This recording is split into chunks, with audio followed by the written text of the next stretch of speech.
जैसा कि आपको पता है कि मैंने सेक्शन ए का ऑलरेडी सोल्यूशन डाल रखा है। टेलीग्राम चैनल पे पीडीएफ भी अपलोड हो गया और यूट्यूब पे आपको वीडियो भी दिख जाएगी। तो जिनने सेक्शन ए नहीं देखा है, 2024 का जो पेपर काफ़ी टफ माना गया था, वो सेक्शन ए जाके एक बार देख लें। सोल्यूशन देखने से देखिए आपको नहीं आएगा, ऑब्वियसली आपको सॉल्व भी खुद करना चाहिए मेरे हिसाब से। बट हम यहाँ पे अगले क्वेश्चन सॉल्व करते हैं। तो आज हम सेक्शन बी सॉल्व करने वाले हैं एक तरीके से। तो इसका भी पूरा पीडीएफ आपको अपलोड होगा टेलीग्राम चैनल पे, अगर आप जाएंगे तो आपको पीडीएफ अपलोड हो जाएगा इसका। ठीक है। क्वेश्चन नंबर 4 है, the image of a candle flame place at distance of 36 centimetre. तो यहाँ पे मुझे एक बात हिंट मिल गया कि यहाँ पे एक तरीके से स्क्रीन पे अगर इमेज फॉर्म हो रही है तो ऑब्वियसली रियल इमेज होगी। तो यहाँ पे हम एक काम कर लेते हैं, जो यू है यानी जो इमेज डिस्टेंस है उसको -36 लेंगे। साइन कन्वेक्शन आप कोई भी यूज़ कर सकते हैं, मैं ये वाला यूज़ कर रहा हूँ। और जो वी है आपका, उसको हम 72 सेंटीमीटर पॉजिटिव का ले लेंगे। ठीक है। अब हमारे पास जो फॉर्मूला है उसको आप कर लीजिए, ये है 1/f इज इक्वल टू, है ना, 1/v माइनस 1/u। यही फॉर्मूला होता है। u को विथ साइन पुट करेंगे तो यहाँ पे आ जाएगा 1/f, और ये हो जाएगा 1/, एक सेकेंड, v आपका है 72, और यहाँ पे ये माइनस, और ये माइनस ऑफ 1/36। जब इसको हम दोनों को सॉल्व करेंगे तो हमारे पास क्या आंसर आ जाएगा? क्या आ जाएगा आंसर इस चीज़ का? अगर हम देखें तो यहाँ पे जो आंसर आ जाएगा और जो एफ़ की वैल्यू आ जाएगी उसको हम कैलकुलेट कर लेते हैं। तो एफ़ की वैल्यू 24 सेंटीमीटर आ जाएगी। हमसे क्या पूछा गया? हमसे फोकल लेंथ पाथ पूछी गई। तो एफ एफ पावर क्या होती है? पावर होती है 1/f, और एफ आपका मीटर में होना चाहिए। तो यहाँ पे हम लिख लेते हैं is equal to 1 divided by हम 24 इज डिवाइड अपॉन 100, क्योंकि भाई मीटर में हमें कन्वर्ट करना है क्योंकि ये सेंटीमीटर में है। इसका आंसर आ जाएगा 100/24। ठीक, 100/24। अब अगर हम 100/24 को कैलकुलेट करें तो ये कितना हो जाएगा? बेसिकली अगर हम इसको हल्का सा कैलकुलेट करने की कोशिश करें तो ये आ जाएगा 4 पॉइंट समथिंग, 4.17 डेप्ट्योर आ जाएगा अप्रॉक्सीमेटली। ये आंसर आपका आ जाएगा, ये आपका आंसर है। ठीक, आगे बढ़ते हैं। Below is an incomplete table showing the arrangement of electromagnetic spectrum. अच्छा, वेवलेंथ के इंक्रीजिंग ऑर्डर में, तो यहाँ पे कौन सा वेव होगा? यहाँ पे कौन सा वेव होगा? ये याद करने वाला क्वेश्चन यहाँ पे आपका आ जाएगा माइक्रोवेव्स। माइक्रोवेव्स आप यहाँ पे आंसर लिख देंगे। ये ऑर्डर आपको याद होना चाहिए, ज़्यादा इंपॉर्टेंट यही है मेरे हिसाब से। उसके बाद अब रेडिएशन ने मैंने हाँ आइडेंटिफाई कर लिया। और फ्रैक्चर्स एंड बोन्स कौन से करते हैं? तो एक्स रेज करता है, मतलब काफ़ी इंटरेस्टिंग है, इसमें कोई दिक्कत नहीं है। ठीक, और name and property common both to A and radio waves. Common क्या है? Speed of light. बहुत सारी कॉमन प्रॉपर्टीज़ हैं। एक तो है कि सब स्पीड ऑफ लाइट से ही ट्रैवल करती हैं, एक तो कॉमन प्रॉपर्टी ये है। दूसरी कॉमन प्रॉपर्टी आप ये लिख सकते हैं कि भाई सबको मतलब मीडियम किसी को नहीं चाहिए होता एक्चुअली ट्रैवल करने के लिए। आगे बढ़े, why do we use red colour as danger signal on the top of the skyscraper? ठीक है। तो रेड सिग्नल क्योंकि इसकी वेवलेंथ ज़्यादा होती है, लैम्डा ज़्यादा होता है।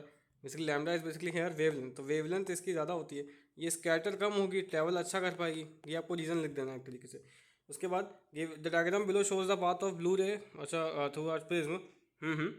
अब क्रिटिकल एंगल क्या होता है? ऐसा एंगल जहाँ पे एंगल ऑफ जो रिफ्रैक्शन है, ऐसा angle of incidence density medium है जिसके लिए एंगल ऑफ रिफ्रैक्शन 90 डिग्री हो। तो यहाँ पे ग्रेजिंग इंसिडेंस ऑलरेडी कर रहा है। तो ये वाला पार्ट अगर मैं यहाँ पे नॉर्मल बना दूँ, इमेजिनरी नॉर्मल बना दूँ, तो यहाँ पे ये वाला पार्ट ऑलरेडी 90 डिग्री होगा। ठीक, अब ये 90 डिग्री है। अब ये वाला पार्ट कैलकुलेट कर देगा, टोटल 133 डिग्री है। तो ये कितना हो जाएगा? ये हो जाएगा 43 डिग्री, आंसर आ जाएगा। तो आपका क्रिटिकल एंगल 43 डिग्री हो गया। तो यहाँ पे हम रिपोर्ट कर देते हैं, ये 43 डिग्री यहाँ पे कितना हो गया? क्रिटिकल एंगल हो गया। एक सेकेंड, क्रिटिकल एंगल। ठीक है। What is the measure of angle of the prism? अब एंगल ऑफ द प्रिज्म से पूछता है। अब ये देखिए, ये क्वाड्रिलेटरल बन रहा है, ये 90 है, ये भी 90 होगा। ठीक है, ये एंगल आपको नहीं पता है। अब ये 133 डिग्री है। अगर आप कैलकुलेट करेंगे, मतलब सबको 300, इसको इसको कर लीजिए और फिर इस एंगल को आप निकाल लीजिए एंगल सम प्रॉपर्टी लगा के। तो यहाँ पे जब मैं कैलकुलेट करूँगा, पहले मैं इस क्वाड्रिलेटर को कैलकुलेट करता हूँ। तो ये 90 विच इज़ 180, और 180 प्लस 133, और इस एंगल को बोल लीजिए सी मान लेते हैं। इसको सी इज इक्वल टू 360 डिग्री। ये क्वाड्रिलेटर में हमने एक प्रॉपर्टी लगाई, और उसके बाद सी की वैल्यू यहाँ से आ जाएगी 47 डिग्री। ठीक, तो सी आ गया 47 डिग्री। अब सी हमें नहीं निकालना है, हमें एंगल ऑफ प्रिज्म निकालना है। ठीक, तो एंगल ऑफ प्रिज्म निकालना है, ये है आपका एंगल ऑफ प्रिज्म। तो सी आ गया 47, ये 90 है, तो यहाँ पे सी भी आपका 43 आ जाएगा। ये आप नहीं लगा सकते हो एक तरीके से। ठीक, तो ये एंगल ऑफ प्रिज्म हो गया, ये भी 43 डिग्री आंसर आ जाएगा आपका। ये क्वेश्चन थोड़ा सा ज्योमेट्रिकली स्ट्रॉन्ग क्वेश्चन था। Which colour should be replace blue for, अच्छा, टी आई आर होने के लिए। तो टी आई आर होने का मतलब क्या है कि एंगल ऑफ यहाँ पे एक तरीके से थोड़ा है। तो रिफ्रैक्टिव इंडेक्स अगर हम विबग्योर का रिएक्शन देखें, अभी विबग्योर को देखें, विबग्योर अगर आपको याद होगा तो विबग्योर में तो ब्लू ऑलरेडी है, इसके पहली वाली लाइट कोई भी लगा दीजिए, क्योंकि इसके बाद वाली लाइट के तो वेवलेंथ ज़्यादा बड़े हैं एक्चुअली, वो तो ऑलरेडी कम रिफ्रैक्ट होंगी देखा जाए तो। अब हमें यहाँ पे ज़्यादा रिफ्लेक्शन ऑफ एंगल चाहिए, तो मतलब पूरा रिफ्लेक्शन ही हो जाए, क्योंकि हमारे पास यहाँ पे क्या है, क्रिटिकल एंगल से ज़्यादा एंगल ऑफ आपका बेसिकली अगर यहाँ पे ना हुआ तो क्रिटिकल एंगल से कम होगा तो रिफ्रैक्शन होता है, क्रिटिकल एंगल पे गेजिंग इंसिडेंस दिखेगा, क्रिटिकल एंगल से ज़्यादा में TIR शो होता है। तो कौन सी इसी पर्टिकुलर पोजीशन पे हम कौन सी लाइट रखें ऐसा हो जाए, तो यहाँ पे वी और आई नहीं वॉयलेट और इंडिको, जो कि इससे भी ज़्यादा अच्छे से रिफ्रैक्ट होती है, तो वॉयलेट रख दीजिए या फिर इंडिको रख दीजिए। कुछ कुछ कॉन्सेप्ट आपको पता होने चाहिए।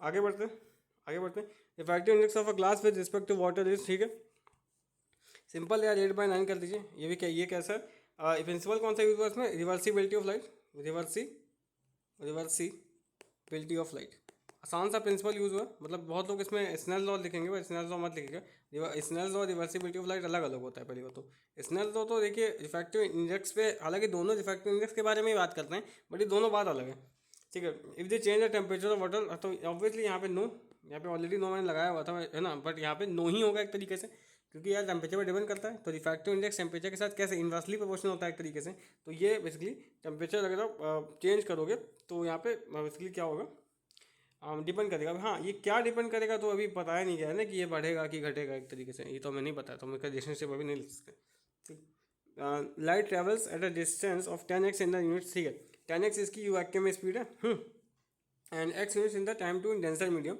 अच्छा ठीक है, तो 20x ट्रैवल कर सकती है, तो ऑब्वियसली फॉल्स स्टेटमेंट है, क्योंकि भाई अगर 10x उसी टाइम में ट्रैवल कर रही है वैक्यूम में, तो वैक्यूम से फास्ट कैसे ट्रैवल कर सकती है। अब यहाँ पर refractive index of medium 1 T1 and T2, तो रिफ्रैक्टिव इंडेक्स होता क्या है बेसिकली, अगर हम म्यू बोले तो ये स्पीड ही होता है एक तरीके से। तो अगर हम स्पीड की बात करें तो T1 की स्पीड आप निकाल लीजिए, ठीक है। यहाँ पे टर्म मीडियम, अच्छा refractive index of medium in T1 and T2, तो T1 की स्पीड निकाल लीजिए। यहाँ पे क्या होगा, T1 की स्पीड अगर हम देखें तो यहाँ पे 10x है, हाँ यहाँ पे स्पीड का फॉर्मूला आप लगा दीजिए, सिंपल सा फॉर्मूला है आपका कि भाई speed is equal to distance upon time. हमारे पास क्या क्या डिस्टेंस और टाइम है, तो यहाँ पे आपको जो फॉर्मूला देखने को मिलेगा वो आपको मिल जाएगा, स्पीड का distance upon time which is 10x upon, पहले तो आएगा 10x upon T1 I think, तो ये डिवाइड होगा, ये होगा x अपॉन, एक second sorry, x upon T2, होगा x अपॉन T2। और इसको अगर हम थोड़ा सा x तो आई थिंक कटेगा, तो यहाँ पे आ जाएगा 10x upon T1 upon T2 upon x, तो ये, और यहाँ पे आ जाएगा 10T2 अपॉन T1, तो ये आपका आंसर आ जाएगा रिफ्रैक्टिव इंडेक्स का, है ना, जो कि ऑब्वियसली यही आ रहा है मेरे हिसाब से, ये आ रहा है। अगला क्वेश्चन करते हैं। अब monochromatic ray of light is incident on equilateral place and minimum deviation position. Minimum deviation का मतलब है ये बेस से पैरेलल जाएगी, ये तो बात कंफर्म है, बेस से पैरेलल जाएगी। यहाँ पे नॉर्मल है, ये बेस के पैरेलल जाएगी। पहले तो हम इसको इस डायग्राम को कंप्लीट कर लेते हैं, पैरेलल और बेस जाइए, और यहाँ पे अब रिफ्रैक्शन होगा। अब कितने एंगल पे होगा, यहाँ पे नॉर्मल बनाएंगे आप, जो एंगल कितना होगा एक्चुअली, तो ये हालांकि सिंपल से ज्योमेट्री है कि एंगल कितना होगा। यहाँ पे अगर पैरेलल बेस पे जाती है तो ये एंगल ऑफ इमर्जेंस है, और यहाँ पे आपका एंगल ऑफ इंसिडेंस है इस वाले बेस पे, ठीक है। तो ये ऑब्वियसली आपको प्रॉपर्टी कराई जाती है, दोनों सेम होते हैं, ये प्रूफ है, प्रूफ नहीं है बट हाँ रिजल्ट आपके सिलेबस में है, ठीक। अगर ये बेस के पैरेलल जा रही है तो ये तो आपको पता ही चल गया। अब आगे क्या पूछा गया, ठीक है, कि स्टेट 2 फैक्टर्स। अब ये एंगल ऑफ डिविएशन किन किन फैक्टर्स पर डिपेंड करता है, मतलब आसान है काफ़ी। एक तो एंगल ऑफ प्रिज्म पे डिपेंड करता है, तो एंगल ऑफ प्रिज्म पे डिपेंड करता है, तो एंगल ऑफ प्रिज्म लिख दीजिए। और किस पे डिपेंड करता है भाई, और किस पे डिपेंड करता है, और यहाँ पे refractive index of the medium, ठीक, हाँ रिफ्रैक्टिव इंडेक्स ऑफ मीडियम, हाँ इस पर भी डिपेंड करता है। रिफ्रैक्टिव इंडेक्स ऑफ मीडियम पे भी डिपेंड करता है, और बेसिकली उस पर भी प्रिज्म पे भी डिपेंड करता है, प्रिज्म पे भी डिपेंड करता है, प्रिज्म के मटेरियल पे भी डिपेंड करता है, और हाँ लाइट की वेवलेंथ पे भी डिपेंड करता है, ठीक है। लाइट की वेवलेंथ पे भी, किस वेवलेंथ की लाइट यूज़ कर रहे हैं, लाइट एक सेकेंड, लाइट यहाँ पे देखिए बहुत सारे आप पॉइंट्स लिख सकते हैं, मैं कुछ कुछ लिख दे रहा हूँ, यहाँ पे 2 ही पूछेगा, मैंने आपको 3 बता दिए, ठीक। आगे बढ़ते हैं। Define the centre of gravity, इसको करते हैं। तो बहुत लोग पिछले साल ये वाला क्वेश्चन नहीं कर पाए थे, सेंटर ऑफ ग्रेविटी का ही क्वेश्चन नहीं कर पाए थे। तो देखिए सेंटर ऑफ ग्रेविटी डिफाइन तो देखिए करने का भी है, बट देखिए सेंटर ऑफ ग्रेविटी होती क्या है, पहले मैं आपको समझाता हूँ। मान लीजिए कोई बॉडी है, तो उसमें कई सारे पार्टिकल्स होते हैं, सबका इंडिविजुअल कुछ ना कुछ वेट होगा, सिस्टम ऑफ पार्टिकल्स से कोई बॉडी बनती है, ये सब हमें पता है, ठीक, ये सब तो बेसिक बात है, हमें पता है। अभी सिस्टम ऑफ पार्टिकल्स में कहीं एक जगह होगा जहाँ पे इसका वेट ऐड करेगा। अब उस जो एक जगह वेट ऐड करता है उसी को हम, या जिस पे इसका जो बेसिकली वो वाला वेट ऐड करता है, एक तरीके से इसका जो ग्रेविटी ऐड करती है यहाँ पे। अगर मैं आपको सिंपल भाषा में समझाऊँ, यहाँ पे ग्रेविटी ऐड करती है उसी पॉइंट को, वर्टिकली डाउनवर्ड्स को, जो यहाँ पे ग्रेविटी ऐड करती है उसी पॉइंट को सेंटर ऑफ अर्थ कहते हैं। सॉरी, सेंटर ऑफ अर्थ नहीं कहते, सेंटर ऑफ ग्रेविटी कहते हैं एक तरीके से। तो वही आपको डिफाइन करना था, ठीक है। डिफिनेशन आप लिख सकते हैं, किताब में अच्छे से लिखी गई, तो यहाँ इसको गाने का कोई मतलब नहीं है। बट मतलब यही है, यहाँ पे आपका जो मेन कीवर्ड है वो ये है कि अलजेब्रिक सम ऑफ मोमेंट्स। तो यहाँ पे सम ऑफ मोमेंट्स जो है, यहाँ पे अगर बताऊँ, sum of moments, sum of moments, sum of moments, moments उस पॉइंट पे जीरो होने चाहिए, है ना। Sum of moments algebraic moment जो होने चाहिए वो जीरो होने चाहिए, और फिर आपको उसमें वो पॉइंट पे पूरा जो उसका वेट है एक्यूमुलेट होता है, क्योंकि सब सिस्टम ऑफ पार्टिकल्स का वेट और उधर आप ले सकते हो। इसी को सेंटर ऑफ ग्रेविटी कहते हैं। आगे चल के 11th में chapter he system of particles को लेकर। वॉलो कौन है, हाइट 6 सेंटीमीटर, पोजीशन क्या है, तो इसका आधा हो जाएगा, तो 3 सेंटीमीटर इसका आंसर हो जाएगा। बड़ा इजीली आपने इसको लिख दिया। एक सेकंड, 3 नहीं होगा, सॉरी आधा नहीं होगा, 1/3 हो जाएगा। आई एम एक्सट्रीमली सॉरी, आधा नहीं होगा, 1/3 होगा। 1/3 होता है ना इसके बेस का, तो ये 6/2 हो जाएगा, सही 6/3 हो जाएगा, और ये 2 आ जाएगा। गलती से मैंने वो कर दिया, उस मिस्टेक के लिए माफ़ करिएगा। वेयर इज़ द पोजीशन, अच्छा ऑब्वियसली पोजीशन चेंज करेगी, क्यों करेगी यहाँ पे कमेंट सेक्शन में बताइए, ठीक। इस क्वेश्चन को देखते हैं। Two identical marbles A and B are roll down part 1 and part 2। Part 1 तो फ्रिक्शनलेस है और पार्ट 2 में फ्रिक्शन है, मतलब रफ है एक तरीके से। तो अच्छा श्योरली मतलब पीक पे कौन पहुंचेगा? तो देखिए, जहाँ फ्रिक्शन नहीं है मतलब ऑब्वियसली वहीं पे पहुंचेगा, क्योंकि पाथ 1 फ्रिक्शनलेस है, तो मार्बल ए आपका पीक पे पहुंच जाएगा, ए यहाँ पे। और along with the path mechanical energy कहाँ कंजर्व होती है? क्योंकि मैकेनिकल एनर्जी वहीं कंजर्व होती हैं जहाँ पर आपका बेसिकली वो फ्रिक्शन नहीं अवेलेबल रहती है, मतलब कंजर्वेटिव वही फोर्स रहनी चाहिए, है ना, एक तरीके से, ठीक है ना। अब ये कंजर्वेटिव इतना डिटेल में हम नहीं जाएंगे, 11th क्लास में बहुत सारी चीज़ आपको पढ़नी है। Along with the path law of conservation of energy हो, ठीक है। तो law of conservation of energy अलग चीज़ होती है, वो दोनों जगह होल्ड करेगी एक्चुअली, वो दोनों जगह होल्ड करेगी, तो बहुत पास, ठीक है। मतलब energy can not be restored, मतलब कि फ्रिक्शन में जो एनर्जी जा रही है एक्चुअली उसे भी अकाउंट करते हैं कंजर्वेशन एनर्जी, मतलब एनर्जी कहीं गई थोड़ी, वो फ्रिक्शन में कन्वर्ट होगी, फ्रिक्शन में यूज़ हो गई एक तरीके से, तो बहुत पास, ठीक। आगे बढ़ते हैं। अच्छा, copy and complete the diagram. Velocity ratio 2 है यहाँ पे, ओके, वेलोसिटी रेशियो 2 है, ठीक है। तो इसको लेबल, इसको कंप्लीट करके देखते हैं। इस न्यूमेरिकल को बाद में करेंगे, तो आई थिंक ये कंप्लीट हो जाएगा मेरे हिसाब से, ठीक है, कोई दिक्कत यहाँ पे नहीं है। ठीक है, एक सेकेंड, इसको करते हैं कंप्लीट। तो देखिए, यहाँ से आपको कुछ करना नहीं है, तो यहाँ पे आपको एक रस्सी को यहाँ पे ले जाना है, यहाँ से आप इसको इधर ले जाइए, और फिर इस साइड से मैं यहाँ पे इसको ऐसे जोड़ूंगा, ठीक है। यहाँ पे पूरा मैं बना के एक थोड़ा सा एक रफ आइडिया आपको दे देता हूँ, फिर इस साइड से आप इसको निकाल दीजिएगा। यहाँ पे ना लेबलिंग बहुत इंपॉर्टेंट है, यहाँ से तो आप एफर्ट लगाओगे, तो यहाँ पे ई आप एग्जाम में लिखते हैं, ई का मतलब क्या है, एफर्ट अभी सबको पता है। लोड यहाँ पे ऐड करेगा, लोड, एक सेकेंड, इसी डायग्राम को, लोड यहाँ पे ऐड करेगा, यहाँ से आप एफर्ट लगाओगे, ठीक है। ये पूरा कनेक्टेड है, मतलब ये वायर ऐसे गया है, मैं आपको समझाना चाह रहा हूँ, तरीके से समझा देता हूँ। ये ऐसे गया है, और यहाँ पे ये जो वायर है ये भी ऐसे गया, ठीक है, ये दोनों सब कनेक्टेड है, ये ऐसे कुछ गया है। अब यहाँ पे टेंशन देखिए कहाँ होगी, तो यहाँ पे कनेक्टेड है, थोड़ा सा बनाते हैं, यहाँ पे टेंशन इधर लगेगी, इस वायर में टेंशन इधर होगी, टेंशन आपकी इस साइड पे इधर होगी, ठीक है। टेंशन कैसे लगाते हैं, इधर होगी, क्योंकि टेंशन हमेशा एफर्ट के अपोजिट ही डायरेक्शन में लगेगी ना, जहाँ टेंशन हो रहा है एक तरीके से, ठीक है। तो ये आपका हो गया, आई थिंक ये होगा, ठीक। अब ये अगला वाला क्या बोला गया, ठीक है, अगला वाला क्या बोला गया कि इसमें मैकेनिकल एडवांटेज आपको कैलकुलेट करना है, मैकेनिकल एडवांटेज कैलकुलेट करना है। तो यहाँ पे आई थिंक एफिशिएंसी दी गई ना, तो एफिशिएंसी का जो रेशियो होता है वो आप डिफाइन कर सकते हैं। Efficiency is equal to MA/VR, काफ़ी इजीली आप इसको डिफाइन कर सकते हैं।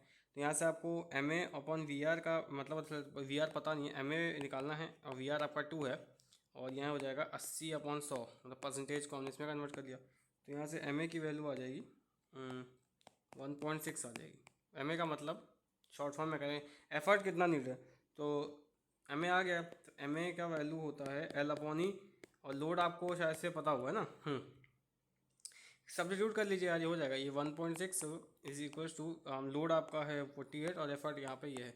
एफर्ट ऑब्वियसली आपको कम लगाना पड़ेगा, विच इज़ 30 kgf, ठीक है, 30 kgf, तब पे एफर्ट आपका आ जाएगा 30 kgf, 30 किलोग्राम फोर्स, और 30 kgf को ही हम बेसिकली एक तरीके से कन्वर्ट करेंगे न्यूटन में, जो आप कर सकते हो, विच इज़ 300 न्यूटन।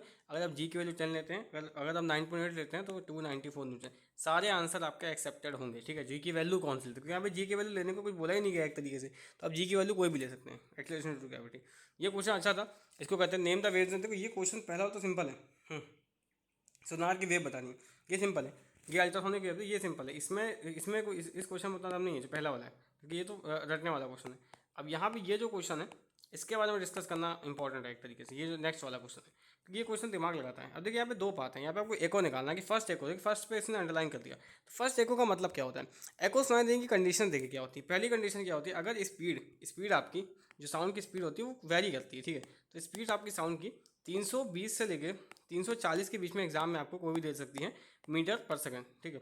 आपको ये बात तो पता है। अब इसमें अगर हम ये देखें जो मिनिमम डिस्टेंस रिक्वायर्ड रहती है एको सुनने की, अगर हम देखो वो 16 मीटर से लेके, एयर की बात हो रही है यहाँ पे, सिर्फ एयर की 16 मीटर्स टू 17 मीटर रहती है, depend on the speed. But इसी के बीच में जनरली स्पीड आपको दी रहती है, तो यहाँ पे स्पीड आपको 320 दे रखी है। तो इसका मतलब है मिनिमम डिस्टेंस किसी एको को सुनने के लिए वो 60 मीटर चाहिए, क्योंकि परसिस्टेंस ऑफ हेयरिंग हमारे कितना है, वो 0.1 सेकंड है। उससे कम में तो रिवर्बरेशन हो जाएगा, साउंड मिक्स हो जाएगा। तो यहाँ पे तो यहाँ से तो पहले एक आएगी, यहाँ पे जो डिस्टेंस है ये आपका डिस्टेंस आ जाएगा 10 मीटर। अब बच्चे क्या किए हैं कि यहाँ पे दोनों एकोस को रिपोर्ट कर दिए हैं, बाकी 10 मीटर जो है वो तो 10 मीटर 16 से तो कम ही है एक तरीके से, ठीक है। इसका मतलब है कि यहाँ पे एको मतलब ऑब्वियसली साउंड रिफ्लेक्ट होगा, बट वो परसिस्टेंस ऑफ हेयरिंग की वजह से हम दो साउंड्स को डिफर नहीं कर पाएंगे, ठीक है। काम सब हो रहा है बट हमारा एक 0.1 सेकंड चाहिए हमें दो साउंड्स के डिफरेंस करने के। तो यहाँ से एको नहीं होगी, एको सिर्फ यहाँ से होगी, इस साइड से एको होगी, ठीक।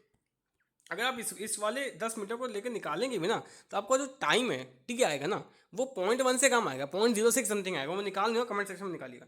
यहाँ पे आपको क्या करना है, सिंपल सी बात करिए, यहाँ पे आपको डिस्टेंस दी गया है, आपको टाइम निकालना है एक तरीके से, तो आप वो निकाल सकते हैं, वो आप निकाल सकते हैं, ठीक है। निकाल सकते हैं। तो जब हम टाइम निकालेंगे तो यहाँ पे जो टाइम आ जाएगा वो आ जाएगा 320, यहाँ पे आप फॉर्मूला रखेंगे और ये आ जाएगा 1 सेकंड, 2 इंटू 160, और यहाँ पे आपको टाइम निकालना है टी, और यहाँ पे आपको टाइम आ जाएगा 1 सेकंड, ठीक। तो ये 1 सेकंड ठीक है, बट वो 0.1 सेकंड से कम आएगा। आप चाहें तो कैलकुलेट कर सकते हैं, ठीक, वरना डिस्टेंस से भी आप दिमाग लगा सकते हैं, ठीक है, कि एटलीस्ट आपकी डिस्टेंस कितनी होनी चाहिए, 16 मीटर से 17 मीटर के बीच में होनी चाहिए। 320 अगर 340 के बीच में स्पीड दे रखी है आपकी, ठीक है। आगे बढ़ते हैं। Complete the following radio active reaction, तो रखने वाला रिएक्शन है, बिल्कुल कोई दिक्कत नहीं है। अब देखिए यहाँ पे आई थिंक ये इधर से उधर गया है, ठीक है। यहाँ पे 234 आपका जेड बन रहा है। इसको रिवर्स ट्रैक करें तो यहाँ पे आई थिंक यहाँ पे जो एक्स का वैल्यू होगा वो 238 होगा। मैं एक सेकंड में इसको सही से लिख दूँ, क्योंकि एक सेकंड सॉरी एक सेकंड को सही से मैं कंप्लीट करता हूँ। तो ये 238 होगा, और ये 92 होगा, और यहाँ पे जब ये जाएगा तो ये चीज़ हो जाएगी 234, और ये हो जाएगा 90, ठीक है। और यहाँ पे फिर हाँ ये देखिए कंप्लीट हो गया, रिएक्शन कंप्लीट हो गया, आसान है। Uranium is available in 2 forms, which of the following uranium is more feasible.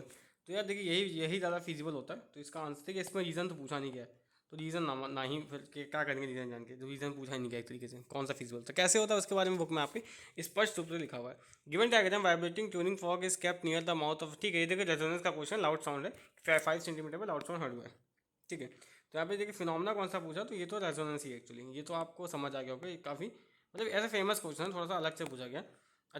अच्छा साउंड की पर्टिकुलर लेंथ पे यार, हाँ। अब देखिए ये देखिए नेचुरल फ्रिक्वेंसी मैच हुआ है बेसिकली आपके एयर कॉलम का, किसका नेचुरल फ्रिक्वेंसी, ट्यूनिंग फॉग का। अभी लिख सकते हैं कि यहाँ पे नेचुरल जो फ्रीक्वेंसी है, फ्रीक्वेंसी ऑफ, यहाँ पे बेसिकली यहाँ नेचुरल फ्रिक्वेंसी ऑफ किसका, नेचुरल फ्रिक्वेंसी जो ट्यूनिंग फॉग का है, ट्यूनिंग फॉग आपका है, ये मैच हो गया किसके साथ, एयर कॉलम के फ्रिक्वेंसी के साथ। ये आप इजीली लिख दीजिएगा, मैं थोड़ा यहाँ पे जल्दीबाजी में लिख रहा हूँ, बट आप उसको अच्छे से लिख दीजिएगा। यहाँ पे पूछा गया है कि फोक इज रिप्लेस्ड, अच्छा if the present tuning fork is replaced with tuning fork of higher frequency, should the length of the air column increase और डिक्रीज। आराम सी बात है, फ्रीक्वेंसी जो होती है, फ्रीक्वेंसी होती है ये एयर कॉलम लेके लेंथ के इन्वर्सली प्रोपोर्शनल होती है actually. Frequency is proportional to, ये 9th का कॉन्सेप्ट है। यहाँ पे ऑब्वियसली अगर हम यहाँ पे बेसिकली हायर फ्रिक्वेंसी करेंगे तो लेंथ आपकी घट जाएगी, पहली बात में डिक्रीज हो जाएगी हायर फ्रिक्वेंसी में। आगे बढ़ते हैं। The voltage current reading of a certain material, अब देखिए इसमें अच्छा क्वेश्चन बनता है, तो बना भी इसमें अच्छा क्वेश्चन आई थिंक। अब ये ओमिक है कि नॉन ओमिक है, तो देखिए अब यहाँ पे ना ओमिक होने के लिए बात बताता हूँ मैं आपको कि देखिए आर की वैल्यू तो हमेशा वी अपॉन आई होती है, कोई दिक्कत नहीं है, मतलब आर आपका वी और आई का रेशियो ही निकलता है। बट ये रेशियो जब तक कांस्टेंट नहीं होता सारी वी और आई की वैल्यू से, तब तक ओमिक रजिस्टर नहीं होता, यही कॉन्सेप्ट होता है। ये ओम्स लॉ नहीं होता है। ओम्स लॉ तब होता है जब वी और आई का रेशियो कांस्टेंट है हर एक वी और आई के लिए, और हाँ वो ओरिजिन से पास करेंगे 0 वोल्ट पे 0 करंट पास होना चाहिए। तो अगर मैं यहाँ पे रेशियो कैलकुलेट करूँ वी और आई का, तो यहाँ पे कितना रेशियो आ जाएगा, वी और आई का रेशियो बताइए बस, मैं यहाँ पे वी और आई का रेशियो कैलकुलेट कर रहा हूँ। यहाँ पे कितना आ जाएगा V/I, ये 5 आ जाएगा, ठीक है, ये चलिए 5 ओम आ गया, ठीक है। तो यहाँ पे करेंगे तो कितना आ जाएगा, ये आई थिंक 6.67 आ जाएगा, ठीक है। यहाँ पे करेंगे तो कितना हो जाएगा, ये आ जाएगा देखिए, हाँ 15/2, आई थिंक 15/2 7.5 समथिंग आ जाएगा। देखिए रेजिस्टेंस तो बढ़ रहा है, यानी कुछ ना कुछ और भी इफेक्ट है, तो ये मतलब नॉन ओमिक है, नॉन ओमिक है। रीज़न आपको मैंने बता ही दिया है, क्यों, क्या भाई, V और I का जो रेशियो है ये कांस्टेंट नहीं है हर एक V और I के लिए, तो यही ओम्स लॉ कहता है, कांस्टेंट होना चाहिए, है ना। टेम्परेचर और फिजिकल कंडीशन ना चेंज हो, इसमें कहीं टेम्परेचर फिजिकल कंडीशन चेंज भी होते हुए नहीं दिख रही मेरे को, मतलब कई क्वेश्चन में तो एटलीस्ट नहीं दी गई है। अब एम्स लॉ स्टेट तो कर ही लेंगे यार, ऑब्वियसली स्टेट कर लेंगे। स्टेट क्या ओम्स लॉ करना है भाई, V और I कांस्टेंट होना चाहिए, पहली कंडीशन। और दूसरा है कि भाई ग्राफ आपका स्ट्रेट लाइन बनना चाहिए, ठीक है, V और I का, और ओरिजिन से वो लाइन पास करनी चाहिए, ये आपका एक है। दूसरी बात है फिजिकल कंडीशंस नहीं बदलनी चाहिए, ये 3 आपको बातें लिखनी है, तीनों ही इंपॉर्टेंट है। फिजिकल कंडीशन चेंज नहीं होनी चाहिए, जैसे टेम्परेचर चेंज नॉट लिख दीजिए यहाँ पे, ठीक है। अब यहाँ पे 2 बातें हैं, हाँ V और I कांस्टेंट होना चाहिए फॉर ऑल, हाँ for all V and I, ठीक है, ये भी इंपॉर्टेंट है, एक सेकंड, ये भी इंपॉर्टेंट है। आगे बढ़े, टाइम होता जा रहा है। अभी below the diagram of a transformer आपको दिया गया है। अच्छा, यहाँ पे ट्रांसफॉर्मर देखिए प्राइमरी कॉल ज़्यादा है, तो स्टेप डाउन है, प्राइमरी कॉल जाता है, यहाँ पे आपका स्टेप डाउन, ठीक है, स्टेप 2 ही होते हैं, एक स्टेप अप होता है, ये स्टेप डाउन ट्रांसफॉर्मर है, स्टेप डाउन ट्रांसफॉर्मर, ये स्टेप डाउन है। और क्योंकि यहाँ पे देखिए ये जो टर्न रेशियो आता है उससे भी आप कर सकते हैं, पर एक स्टेप डाउन है कि आपके वोल्टेज को कम करने का प्रयास करता है, ठीक है। अब बाकी क्या इन दिस, अच्छा वायरलेस थिकर, विच वायर थिकर, कौन सा वायर थिकर होता है, तो आपका ऑब्वियसली सेकेंडरी वायर ही थिकर होगा, ठीक है, सेकेंडरी वायर थिकर होगा। और यहाँ पे सवाल आता है क्यों थिकर होता है, तो ये बहुत सिंपल सा कॉन्सेप्ट है, क्यों थिकर होता है सेकेंडरी वायर, ठीक है। क्यों, देखिए जो करंट होता है, ठीक है, वो सेकेंडरी कॉइल में इंक्रीज या डिक्रीज करते हैं रेजिस्टेंस को, ठीक है, या फिर रेजिस्टेंस को डिक्रीज करने के लिए, करंट को इंक्रीज करने के लिए, एनर्जी को लॉस को मिनिमाइज करने के लिए। भाई एक ही रीज़न क्यों होता है भाई, कि भाई रेजिस्टेंस को डिक्रीज करने के लिए, टू डिक्रीज रेजिस्टेंस, ये कोई भी रीज़न, बहुत सारे रीज़न होते हैं इसके, आप कोई भी लिख सकते हैं कि रेजिस्टेंस आपका डिक्रीज होता है, करंट इंक्रीज होता है, या फिर प्रिवेंट करते हैं over heating of copper loss और इम्प्लाई, बहुत सारे रीज़न आप लिख सकते हैं, कोई दिक्कत नहीं है। अब ये 4 मार्क्स का क्वेश्चन है, तो यहाँ पर आपको क्या करना है कि आपको आर की इक्विवेलेंट बताना है। तो देखिए ये तो सीरीज़ वाला ही है, तो यहाँ पे तो 16 आ जाएगा मेरे हिसाब से, इस वाले पार्ट में ये 16 ओम आ जाएगा, फिर ये पैरेलल होगा इसके साथ 16 ओम। अब 16 ओम 16 ओम दोनों पैरेलल में हैं, अब दोनों का पैरेलल आप निकाल दीजिए, जो कितना हो जाएगा 16 × 16, 16 + 16 = 32, तो यह आंसर आ जाएगा 8 ओम, 8 ओम आ जाएगा, 8 ओम आ जाएगा, हाँ 16 × 16, ठीक है, 8 ओम आंसर आ जाएगा, तो इसका इक्विवेलेंट तो 8 ओम हो गया, ठीक है। अब पूछा क्या है कि करंट ऑन, तो भाई करंट क्या, V = IR कर दीजिए, ठीक। ओमिक दे भी रखा है कि नहीं, मुझे पहले ही देखने दीजिए एक बार, हाँ चलिए, अभी इसमें कोई ओमिक का था, ये V इसको तो IR आप यूज़ कर सकते हैं, कोई इसमें टेंशन तो नहीं होगी, मैं चलिए इसको करते हैं। और जब आप पे करेंगे तो I की वैल्यू यहाँ पे आ जाएगी, है ना, 4/8, तो I की वैल्यू आ जाएगी 0.5 एम्पियर, ठीक। State whether the current through 10 ohm resistor is greater than less than और equal to the current through, तो बड़ा आसान है यार, ठीक है, जो वाला भी करना, ठीक। तो यहाँ पे करंट यहाँ पे आपको निकालना है कि 10 ओम रेजिस्टर से ज़्यादा होगा, लेस होगा 12 ओम रेजिस्टर से, तो यहाँ पे भी हम वही V = IR वाला कॉन्सेप्ट ही यूज़ करेंगे, ठीक है। अब देखिए यहाँ पे करंट डिस्ट्रीब्यूट कैसे हुआ एक तरीके से, क्योंकि पैरेलल हैं, तो यहाँ पे देखिए यहाँ पे करंट गया होगा, तो ये दो में डिवाइड हुआ होगा, ठीक है, डिवाइड हुआ होगा एक तरीके से। अब मान लीजिए इसमें जो करंट गया, इसमें जो करंट गया, ठीक है, तो बाद में आके ये सब मिल ही गए होंगे I1 I2 करके। अब देखिए यहाँ पे ना करंट दोनों में सेम, मतलब दोनों ऑब्वियसली सीरीज कनेक्शन है, तो 10 ओम और 4 ओम में सेम क्या होगा, और 10 है ना, सॉरी 10 ओम 12 ओम 4 ओम में, और 10 ओम और 6 ओम में सेम करंट गया होगा एक्चुअली, क्योंकि जो करंट डिवाइड होता है जंक्शंस में वो ऐसे ही डिवाइड होता है एक्चुअली, तो यहाँ पे ऑब्वियसली आंसर सेम आ जाएगा, ठीक है, अलग अलग नहीं होगा एक्चुअली, क्योंकि यहाँ पे करंट ऑब्वियसली डिवाइड होता है, पर वो भी एक रेशियो में ही डिवाइड होता है। अगर आपको जानना है कि इस पर्टिकुलर वायर में कितना करंट आ रहा होगा, तो उसको भी हम निकाल सकते हैं, उसमें कोई दिक्कत की बात तो है नहीं, ठीक है, एक तरीके से। क्योंकि अगर हम यहाँ पे देखें तो यहाँ पे इक्विवेलेंट रेजिस्टेंस इसमें 16 ओम आ रहा है, ठीक, यहाँ पर भी 16 ओम ही आ रहा है एक तरीके से, तो यहाँ पर जो करंट का डिवीजन है, क्योंकि दोनों सीरीज में पैरेलल में तो हैं, बट यहाँ पे 16 ओम पैरेलल में, दोनों सेम पैरेलल में, तो अब जो करंट का जो डिवीजन है जब आप निकालोगे तो ये इक्वली आ जाएगा एक्चुअली। डिवीजन कैसे निकाल सकते हो, यहाँ पे 16 ओम का है, तो यहाँ पे ऑब्वियसली आप यहाँ पे ये V = IR लगा दीजिए, R की वैल्यू 16 रख दीजिए, और निकाल लीजिए I कैसे डिवाइड हुआ, तो वो सेम ही तरीके से डिवाइड होगा, मतलब दोनों सेम ही करंट जाएगा, निकाल के भी देख सकते हैं, ठीक है। अगर कोई भी दो सर्किट जो कि अपने मतलब 16 एम्स में पैरेलल सेम पैरेलल में लगे हुए हैं, तो ऑब्वियसली दोनों में करंट तो सेम ही ड्रॉ होगा ना, क्योंकि रेजिस्टेंस दोनों में ऑब्वियसली पैरेलली सेम लगी हुई है ना, इसलिए। ठीक है, आगे बढ़ते हैं। 85 gram of water at 30 degree Celsius is cooled to 5 degree by adding certain mass of ice, find the, अच्छा मास ऑफ द आइस, ठीक है। तो इसमें बहुत सारी इंफॉर्मेशन हमें दी गई है, इसको करके देखते हैं एक बार, न्यूमेरिकल है। अब देखिए यहाँ पे दो इंपॉर्टेंट बात है कि यहाँ पे कूल किया है is to 5 degree by adding certain mass of ice का भी है, तो यहाँ पे हीट लॉस और देखिए लगेगा तो principal method of mixture he, but यहाँ पे एम सी मतलब ऑब्वियसली जो वाटर का हीट है उसको भी हम एक्नॉलेज करेंगे, तो ये करते हैं। मैं तो यहाँ पे दो इक्वेशन बनेगी यहाँ पे, तो यहाँ पे बनेगा एक तरीके से, मैं आपको बता दूँ, आसान क्वेश्चन थोड़ा सा ट्रिकी। तो ये एम सी डेल्टा टी, और ये मान लीजिए मैंने वाटर का बेसिकली लिया है पहला वाला के। अब यहाँ पे आइस के, क्योंकि यहाँ पे से हुआ है तो हीट लॉस्ट हुई है एक तरीके से, फिर हीट गेन कहाँ हुई होगी आपको ही पता है, ठीक। तो यहाँ पे एम एल, यहाँ पे लेटेंट हीट, ठीक है, क्योंकि फेज भी चेंज हुआ होगा, plus M C delta T. और ये जो पार्ट है ये पूरा का पूरा यहाँ पे मैं आइस का ले रहा हूँ, मतलब आइस का यहाँ पे मैं पूरा पार्ट ले रहा हूँ। अब इसको बस हमें कैलकुलेट करना है, और यही फॉर्मूला आपका कॉन्सेप्ट में देखिए, आपको जब वाटर है उसको आप जब कूल कर रहे हैं यहाँ पे मास ऑफ आइस करके, तो आइस पिघलेगी भी तो वाटर में, उसका फेज भी चेंज होगा, फिर उसका टेम्परेचर भी बढ़ेगा एक तरीके से। स्कूल टू 5 डिग्री सेल्सियस, अब 5 डिग्री सेल्सियस बढ़ेगा और 30 डिग्री सेल्सियस कम होगा, तो मास ऑफ आइस रिक्वायर्ड आपको बतानी है। तो यहाँ पे हम क्या करेंगे, कॉन्सेप्ट वही लगेगा, तो हम यहाँ पे कैलकुलेट करते हैं। यहाँ पे आ जाएगा 85, हम सब वैल्यूज़ पुट करना स्टार्ट करते हैं, एक सेकंड, बस एक सेकंड रुक जाइए, वैल्यूज़ पुट करना स्टार्ट करते हैं। तो यहाँ पे वैल्यूज़ पुट करेंगे 85 इंटू इंटू 4.2, और यहाँ पे आ जाएगा 30, एक सेकंड, यहाँ पे जो टेम्परेचर इसका कम होगा, ये एक सेकंड आ जाएगा, एक सेकंड, थोड़ा पेन नहीं चल रहा क्या, हाँ 30 -5 डिग्री सेल्सियस यहाँ पे ये हो जाएगा। बाकी हमें यहाँ पे मास कैलकुलेट करना है, जो कि हमें नहीं गिवन है एक तरीके से, तो एम इंटू 336 की लेटेंट हीट की वैल्यू हमें दी गई है, और ये आपको एग्जाम में दी जाएगी, आपको याद नहीं करनी है, कर सकते हैं हालांकि याद करने की आवश्यकता नहीं है, वो एग्जाम में दे देता है ज़्यादातर केस पे। और ये हो जाएगा एम, यहाँ पे जो हीट लॉस हुई होगी क्योंकि 5 डिग्री ही गया होगा उसमें से, आइस में से, ये हो जाएगा एम इंटू, एक सेकेंड, M × 4.2 × 5, ठीक है, ये हो जाएगा। अब इसको जरा इस इक्वेशन को सॉल्व करके मैं बताता हूँ कितना आ जाएगा। तो M की वैल्यू यहाँ से 25 ग्राम आ जाएगी, ठीक है, इस इक्वेशन को सॉल्व करके M की वैल्यू यहाँ से 25 ग्राम आइस की रिक्वायरमेंट आपको होगी। तो थोड़ा सा कैलकुलेटिव क्वेश्चन था, बाकी कुछ नहीं। Why does it become pleasantly warm when the lakes start freezing, ठीक है। देखिए लेटेंट रेट ऑफ फ्यूजन इसका ही रीज़न है, एक तरीके से किया जा रीड होती है 336 जूल होती है, तो यहाँ पे आप लिख सकते हैं कि भाई latent heat of fusion, latent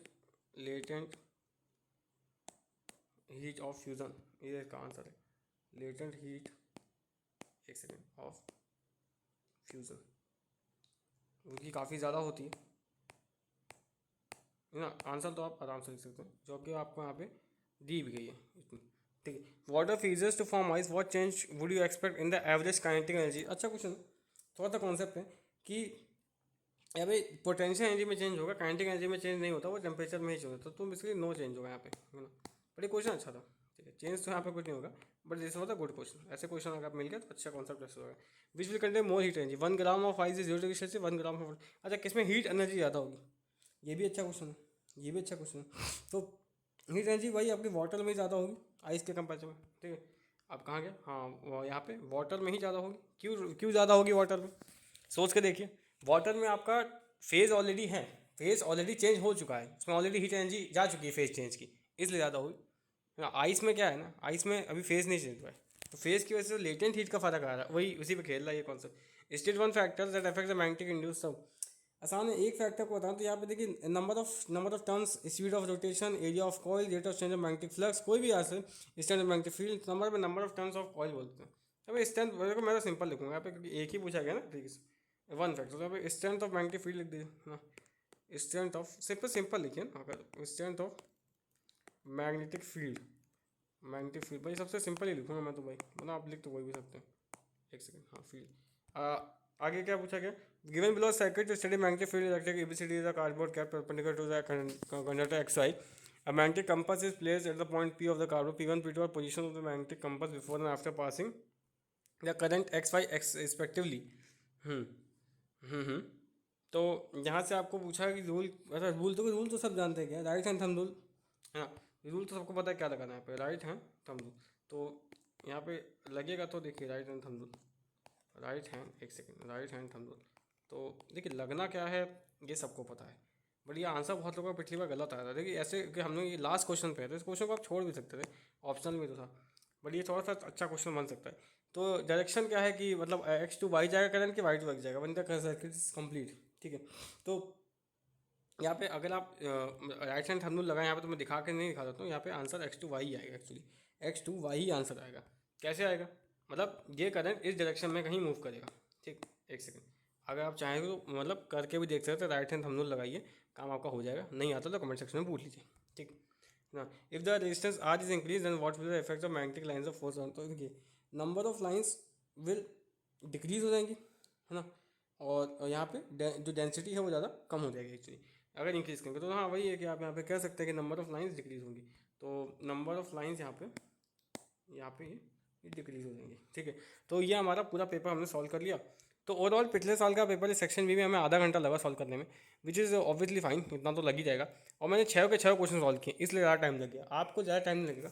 but मैं बोलूँगा कि सेक्शन बी में स्मार्ट चॉइस ही इंपॉर्टेंट है। सेक्शन बी में सारे क्वेश्चन का ऑब्वियसली आप नहीं करोगे, कुछ कुछ क्वेश्चन टफ थे, तो अगर मैं स्टूडेंट होता तो ये क्वेश्चन छोड़ देता, ये क्वेश्चन में छोड़ देता, ये उतना मुझे सही नहीं लग रहा है, ये क्वेश्चन थोड़ा सा टफ लगा मेरे को, है ना, ये थोड़ा सा। अभी आप बोलेंगे इसमें अप्लाई, कि अप्लाई करना तो ठीक है, अप्लाई तो राइट हैंड थंबनेल भी करना है, बट ऑब्वियसली यार थोड़ा ट्विस्टिंग मैनर में ना, उससे थोड़ा सा टफ हो गया। पेपर थोड़ा था, पूरा पेपर मैंने सॉल्व कर दिया, सेक्शन बी सेक्शन ए। कोई डाउट हो तो बताइए, बाकी इसका अगर पीडीएफ चाहिए आपको सोल्यूशन का तो टेलीग्राम चैनल ज्वाइन कर लीजिए।